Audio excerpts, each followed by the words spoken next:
U. Dinesh Kumar. Sir is a professor and chair for Data Center and Analytics Lab, chair for MBA Business Analytics, chair for Career Development Services, and IMB Chair of Excellence at Indian Institute of Management, Bangalore. With nearly 30 years of rich experience in teaching and research, Sir has contributed under various capacities as Professor for Operations Management at IIM Bangalore, IIM Calcutta, and School of Engineering, University of Exeter, United Kingdom. He has been a visiting professor at IIM Calcutta, Stevens Institute of Technology, USA, visiting fellow at School of Engineering, Queensland University of Technology, Australia, and National Graduate School of Management, Australian National University, Australia. He's an expert in the area of business analytics, big data, artificial intelligence, machine learning, deep learning algorithms, stochastic models, reinforcement linear algorithms, reliability optimization, Six Sigma, and performance-based logistics. Sir has published numerous research papers in academic journals and published more than 30 case studies on business analytics and machine learning algorithms based on Indian and multinational organizations. He has provided analytics consulting services to organizations such as Boston Consulting Group, GE Healthcare, General Motors, Hindustan Aeronautics Limited, Indian Army, TVS Motors, Wipro, and so on. He has conducted numerous training programs on analytics for several organizations, including Accenture, Aditya Birla Group, Allianz, Benelux, Ashok Leyland, Bank of America, Cisco, Fidelity, Honeywell, and ITC Infotech. He has also received the Best Young Teacher Award by the Association of Indian Management Schools 2003. These are few of the publications of Sir: Business Analytics, the Science of Data-Driven Decision Making, Machine Learning using Python, Business Analytics and Intelligence as Compendium, apart from the other publications. Now, without further delay, I would hand over the session to Dr. U. Dinesh Kumar, sir. Sir, please, I request you to begin your deliberation. Thank you, Girish. Let me just share the PowerPoint. Give me a second. Okay, sir. Are you able to see my PowerPoint? Yes, sir. Okay. Hi, good afternoon all. I hope you're all safe and sound. In the next 15 minutes, what I'm going to do is talk about analytics. And as Viresh was saying, we worked on many case studies and analyzed how analytics can be used in such problems and came up with solutions. So I'll talk about 3 of them. Since we have limited time, let me get into the topic. I'm assuming that many of you would have some basic understanding of analytics. I'm not getting into the definition of analytics and AI, machine learning, and so on. So I'll just talk about the work that we are doing. But before that, it is a good idea to understand what is analytics. When we say analytics, what is it, right?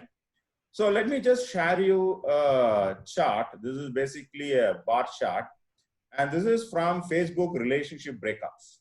So when people break up, they go out to their Facebook and announce to the world that I'm single, I'm happy, I'm in the market, and anybody else in the market, and so on, right? So in this chart, we find a pattern. So the breakups are large in number in December, all right? So that's basically what, there's also another one in spring, but let us focus on December, right? The question is, why do you think a lot of breakups happen in December? I guess you can actually access the chat. So you can send me your response. Why do you think a lot of breakups happen in December? I want few answers from the participants.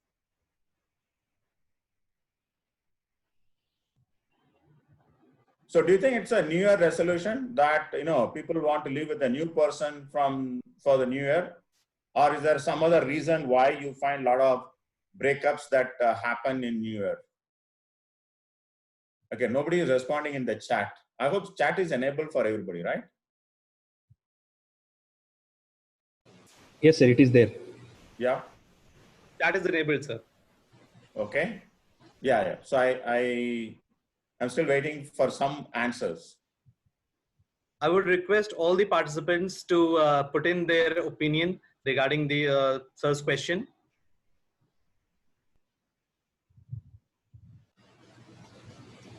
I think they're all thinking still. So some Yes, days sir, we it are seems free so. during that time. So Yes, sir.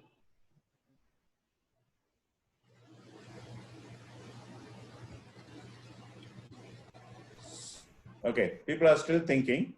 But my guess is if you look at the time from July onwards, the number of breakups are at the lowest level, right?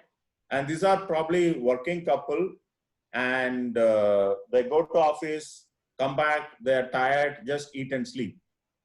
In December, there are a lot of holidays, and both of them are at home, so they start talking to each other. So that's when the problem starts. As long as you're not talking much to your partner, your relationship is fine. The moment you start talking, then you get into some problem, right? Okay, so there could be other reasons, right? I'm seeing people are writing, maybe people are looking for new beginnings, communication gap, all right, okay? Now let us assume that there are a lot of breakups happen in December. Why should any organization worry? So what is likely to happen because there are a lot of breakups? And do you think there'll be some influence of this on either the revenue or customer increase in the customers for any of the organizations? Can you take a guess how this pattern is going to affect business? So some says performance of employee, okay, so they are depressed. Any other thing?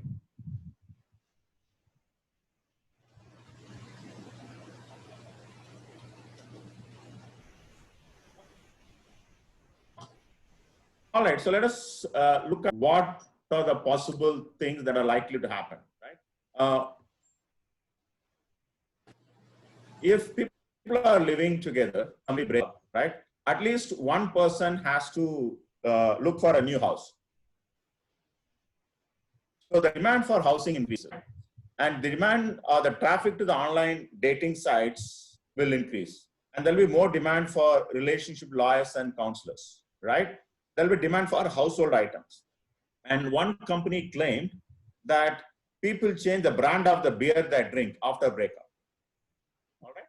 Now, what is wrong with the beer? Why do you think that they change the brand of the beer?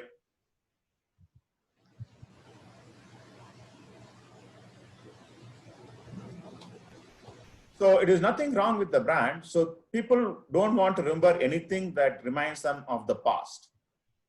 All right. So anything that reminds them of the past, they would just try to remove it from their routine. Okay. So now what we have done is we saw that there is a pattern in Facebook relationship breakups, and we connected the dots to understand what that pattern means to various business. So analytics is nothing but understanding the patterns that exist in the data and connects the dot to understand the business impacts, right? This is one way of defining analytics. Obviously, there are many other ways of looking at analytics, and it is every day improving, or the usage of analytics is increasing, and we are seeing a lot of new technologies getting into the market, right? So if you look at how analytics is getting used by organizations, there are two different approaches that are used. The first one is called transformative approach. So this is what Sundar Pichai calls as AI first company, right? Now, what does that AI first company means? I can give you an example which many of us would have experienced in our life. So when we send email, let us say you have to attach, some document before sending to the other person, right? Many times we forget to attach the email, the document in the email, right? Now we send, and after some time you realize, or somebody says, hey, you forgot to attach the document. Now today what happens is, it is using a natural language processing and identifies that you entered in your message that I am attaching, right? And then it finds that you are not attached anything. So now AI is basically giving a solution and improving our efficiency and effectiveness and so on, right? So how is the email finding that I forgot to attach? It's very simple. You look at you basically do a natural language processing and look for the word, whether there is a word which contains attached or attaching is present. And if there are no attachment, you just create an alert, right? So when we say AI first company, we are looking at the entire activities of the organization through AI. And the next strategy is incremental approach. So what do we mean by incremental approach? You may not go and try to use AI everywhere. You actually look at first low-hanging fruits within the organization and then slowly build up the capability. So here you use AI to augment your human capability or human resource that you have. So these are the two AI strategies which are used by organizations. And what kind of applications they have. So when we talk about AI or analytics, what are these typical applications, right? At one level, you see a lot of robotic process automation happening through AI, right? So for example, suppose let us say you have a business process outsourcing company or a company which is giving customer service, right? So the customer requests about a particular complaint may come in the form of email. In the past, somebody used to read that email and send it to the respective department so that they can address the complaint or the customer issue. Today, you have a named entity recognition, which is one of the natural language processing algorithm, which automatically detects what is the complaint that the customer is talking about and goes straight away to the concerned department. So basically, you improve the efficiency of the entire customer support. And there are a large number of such robotic process automation happening across the industry. The second is gaining cognitive insights. So I'm going to talk about few examples. So, a simple example is, can you tell me which customer is likely to default, right? Can you tell which customer is likely to churn, right? So those are the cognitive insights kind of projects. Then finally comes what we call as cognitive engagement. So this is like your Alexas and Siris and Jivos. There are a lot of now AI-driven robots. So all of them are towards cognitive insights. So when you look at AI application, you can put them either in the form of robotic process automation or used for gaining cognitive insights or used for cognitive engagement. So what I'm going to do is quickly, I'll go through 3 cases. I'll probably spend about 2 minutes on each of them. Many of you would have heard about Akshaya Patra Foundation, right? They provide free meal to school children, especially the children who are studying in government school or government aided schools. So probably students who are not from well-to-do family go and attend schools, attend these schools, right? So they provide free meals to these children. Now, if you look at this kind of organization, the reason why I am taking this particular example is that we think that Akshaya Patra, analytics is only for large organizations such as Google and Amazon and so on. But even small and medium enterprise can benefit through use of analytics and AI. I just want some of you to enter. What kind of problems do you think Akshaya Patra would be facing? Can you just think the kind of problem that they'll be facing? Just to give you an idea,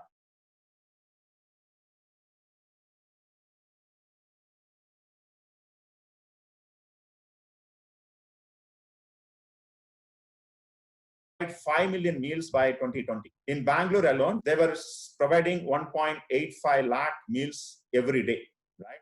Now, remember, they get into a lot of problems. Somebody has written vehicle routing, funds, and so on. But let us look at the problem that they face. This is a highly sophisticated kitchen they use, and they can make 40,000 rotis in 1 hour and cook rice for more than 1,000 kids. So we are talking about highly sophisticated kitchen, right? And this specific school that we looked at, the kitchen that we looked at was serving about 87,000 meals every day, right? And the furthest school was about 4 hours from the kitchen from where the meal is getting served, and they were using 35 vehicles. Okay. Now, if you look at the kind of problems they face, the first one is cooking to consumption time. So since they provide they made food, the definition of freshly made food is that the cooking to consumption time should be less than 6 hours. That means they cannot prepare the meal before 6 o'clock on that day of delivery, because most of the school, the lunch time is between 12 and 1. And the food should be delivered before 12 o'clock. The temperature at the delivery of food should be at least 65 degrees centigrade. And they have to maintain the nutrition value of the meal. That means certain amount of calorie, protein, energy they should always maintain. Now let us look at the delivery before 12 noon, right? So suppose, let us say you have one vehicle which has to deliver to 20 schools, right? And they have to decide which route they should take. And if they're not taking the optimal route, then they will end up spending a lot of money on the petrol and diesel and so on, right? That will increase their operating cost. And they are working on a donor's money, right? It's government pays about 60% and remaining is collected through donors. So if they are not efficient, then they may not be able to add more schools. So this involves solving a traveling salesman problem. If you have 20 schools and if you want to find the optimal route, it is 20 factorial, right? Now, how big is 20 factorial? If you have a computer or laptop that can evaluate 1 million routes per second, it will take only about 77,000 years to exhaustively search 20 million routes. All right. Now let us look at the last one, maintain the nutrition value. How difficult it is. In India, the vegetable price fluctuates a lot. For example, you may find onion 1 month 20 rupees, suddenly it can become 150 rupees. Tomato could be 5 rupees and suddenly it is 100 rupees, right? Now, the food contains all these ingredients and we are seeing so much of fluctuation and you have to maintain certain calorie, nutrition value and so on. So how do you actually maintain the nutrition value given that the prices are fluctuating a lot and you have a very, very stringent budget for each meal? So this entire, I'll not get into how we analyze this problem because that is, a 2-hour lecture, but these are some of the problems that were approached by Akshay Patra using analytics. I'll take another example. This is from a commercial company, Eureka Forbes. Many of you are probably using their water purifier. Now, one of the problems they face, or we looked at, is that whenever you want a product, what you do, you go to Google and search for it, or you go to the company site and then you look at different configurations and product features and so on. So this Eureka Forbes has a website, and every month they get about 7 lakh hit. About 7 lakh people visit their website. But out of that 7 lakh, only about 2,000 odd actually buy the product. Okay, so if you look at this, I'm looking at more than 7 lakh, about 2,800 people purchased. Now, typically what happens is you get a sales lead and the salesperson goes to the customer and demonstrate the product. And after that, the customer may say, okay, I will buy, or he may say, I don't buy. If you look at the sales conversion here, it is only about 0.39%. That means if you take 1,000 customers, only 4 buy. Now, the question for a sales team is, how do you identify which 4? Because you do not have an infinite sales force, right? You may have at most, say, some 100 guys in a state, or maybe if you take a city like Bangalore, you may have, let us say, 50 people, right? Now, how do you optimally use them so that they are going to the right customer who will finally buy? Again, this is a very, very tough mathematical problem because this involves imbalanced data. And the moment you have the imbalanced data, the algorithm also becomes tough. So if you look at why there is so much interest in this, now we know that we can solve the problem. But the question is, what is the best way to solve the problem, right? So that's why you see a lot of research is going on and a lot of companies are investing in this. Professor Sandeep, initially he spoke about some of these things when he was introducing you. The next example I'm going to talk about is something which is from a social sector, right? So I talked about one company which is NGO.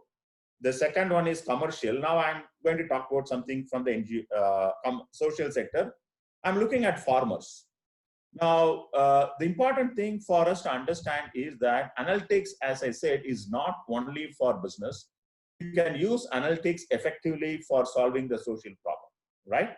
So what we did, before I get into the problem that we try to solve, if you look at in India, there are a lot of crops are lost because of pests. There is a statistics which says that 35% of the crop is lost, and another report says more than 50% is lost. So either way, significant proportion of the crop is lost to diseases, right? Or plant diseases. Now, what we did, we developed a deep learning algorithm model through which you can predict what is the disease. So now what is happening is that because the seed varieties have changed, the farmers are unable to make out what is the actual disease that plant or the crop is going through, and what should be the treatment, or what kind of pesticide should they use to treat that particular disease. So what we did, we developed a deep learning algorithm, and what farmers have to do is take a image of the leaf or stem, upload that image into the server, and this algorithm runs a deep learning model. So the server runs a deep learning model to predict what is the disease and what kind of pesticide the farmer should do, and that is recommended to the farmer. So basically, this is under beta testing, and we are collaborating with one of the government departments in Karnataka to take this model to the farmers, right? So if you look at the future, that's the theme of this particular event. There are a lot of talk about fourth industrial revolution, right? Now, if you look at how the economy has evolved, the first reason for expanding the market is steam engine, right? So that introduced the railways. So now the producers were able to have larger market because they were able to reach different markets, not constrained by the mobility. Then came the assembly line, the Ford steam model, that improved the efficiency of the manufacturing system. Then came internet and mobile. Now we are looking at Industry 4.0. Now, what is this Industry 4.0? It is talking about mostly the digitization. So why is digitization important? Now, remember, if you want to use analytics or AI, the first thing is data. Now, unless the data is in the digital form, you cannot use it. So for any benefit a company wants to achieve through analytics and AI and so on, they have to have a digitization, right? So they have to integrate digital journey along with AI journey to become a successful company in the market. So what we are looking at is we'll see more and more companies investing heavily on digitization and the other components of Industry 4.0. And the most important in that is AI and analytics. So I think I already taken more time. We create a lot of kind of material and textbooks and cases and so on. So this one, Viresh already told you. And we have written about 38 cases so far on the use of analytics and AI by Indian and MNC. This is published at the Harvard Business Publishing. If you go and look at the Harvard Business Publishing portal, you will find a lot of cases. You can just search by my name, you'll find a lot of cases. So we worked on Big Basket, Flipkart, and there are large number of Indian and MNC companies.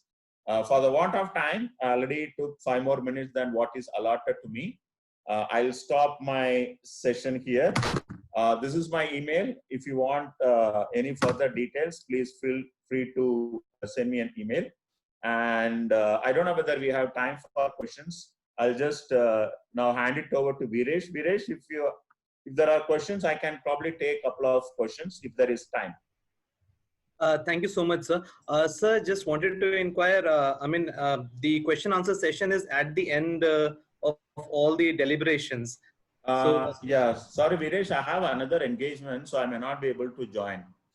That's why I requested for 4 o'clock. Okay. yes, yes, right, sir. I remember, sir. Yeah. Uh, Amitabh, sir.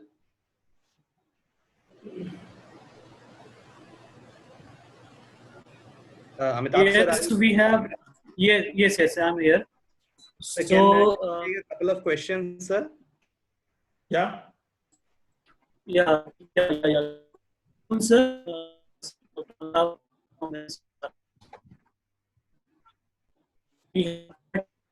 Sorry, Amitabh, your voice was breaking. I couldn't hear.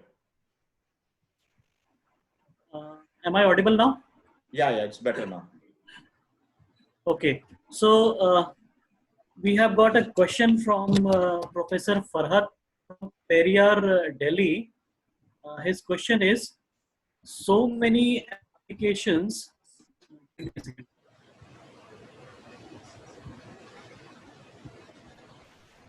Yeah, his question is, so many applications are built wherein you can use avatars of big stars to politicians, leaders. Don't you think this is going to create havoc in video-based evidences? Okay. So if you look at any technology, right, uh, there will be side effects. All right. Now we have to see how we can actually reduce the side effect. So for example, if you look at AI, AI is used in healthcare. And because of that, we are able to treat people better, and it has saved a lot of life. So for example, let me give you a very specific example used in UK, kidney transplants, right? Now for kidney transplant, suppose let us say within your family, there is nobody, his kidney is matching. You have to depend on the donors, right? Now it used to be anywhere between 6 months to 9 months in UK, the waiting time. And if the kidney is in a bad condition, the patient can actually die. So today, thanks to analytics, it has been reduced to 3 months, right? So what we need to look at is what is the positive that is coming out of that, and how we can minimize the negatives. So that is through regulation. So Europe has put a GDPR, General Data Protection Regulation. So such kind of regulation should be created so that such kind of ill effects can be reduced. Okay. Any other question? So, sir, I think that's all from the participants. Okay, fine. I have got one comment from Farhat Fatima. She's saying you are absolutely correct about using it for the betterment, but why to even provide investment which can be harmful and easily available? Regulations are needed. So, do we need some regulations with regard to the use Yes. of? So the government is in the final stages of coming out the regulation in the country, right? And so the regulations are definitely needed, and there'll be some misuse. So that's why that's the role of the government, right? So the government role is stop people from misusing any technology which can otherwise benefit a lot of people. See, for example, I talked about farmers, right? So the same algorithm is used for cheating. All right.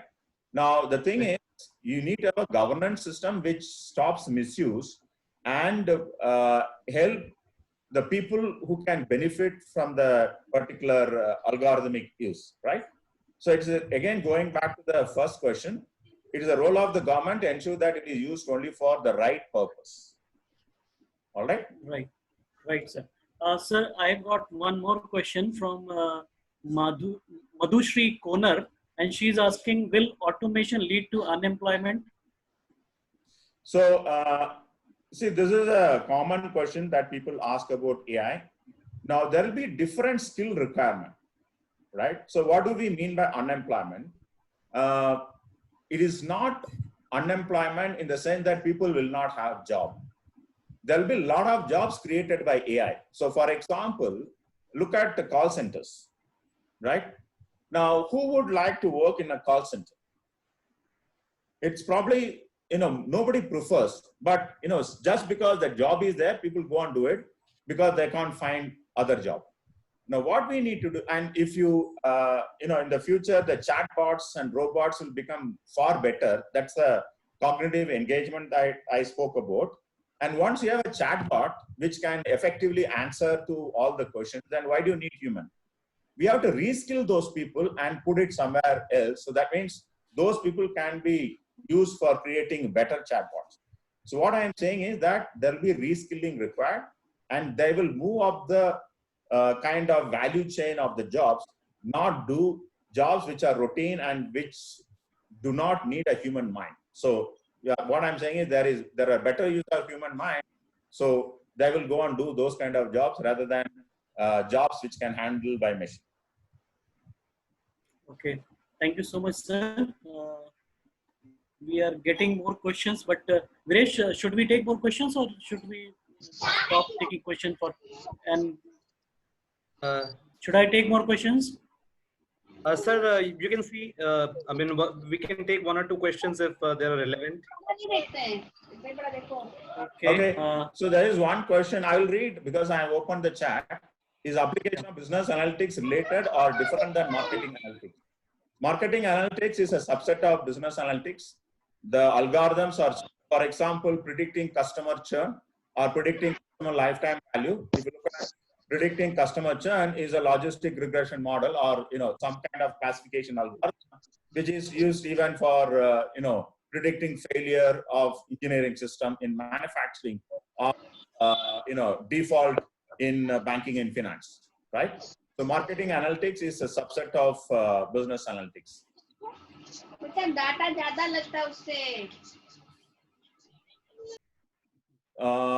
Any research going on IMB analytics area for helping pharmaceutical companies to come up with the cure for COVID-19? So there is a team which is working on, not necessarily with pharmaceutical companies, but looking at other social issues which are caused by COVID. Now, remember the pharma companies, the data secrecy or the demand for data privacy is very high. So they cannot, and they have to go through a lot of regulation before they can sign up a partnership. And obviously they don't have much time. So we are working on COVID related problem, but not with pharma companies. In the financial accounting, management accounting, cost accounting, we are teaching analysis and interpretation. I want to know similarities between analytics and different types of accounting, right? Now, remember, when we say analytics, there is a business problem associated with that, right? Or social problem associated with that. You are using it to solve a problem. For example, let us look at accounting in general, and you have earnings manipulation, right? Or people manipulate accounts, like what Satyam did in India and Enron and WorldCom in US. Now the question is, can I predict whether a company is manipulating their accounts or not, right? There are now a lot of machine learning algorithms that can be used for predicting if there are people who are manipulating, or companies which are manipulating their accounts. Money laundering, there are machine learning algorithms that are used for predicting money laundering and so on, okay? I'll take one more question and then we can close. How can retailers and super shops in the supply chain from marketing management use it? So supply chain, there are large number of problems in starting from inventory planning, procurement planning, production planning, the entire supply chain. In fact, there are courses on supply chain analytics. Okay, so I will stop here, and nice interacting with you guys. If you have any more question, my email is there. You can drop an email and I'll probably respond to you over email. So Viresh, thank you. I have, sorry, I can't continue because I have another meeting around 5 o'clock. So I will drop out now. Thank you. Thank you so much, sir. Okay, thank you so much, sir.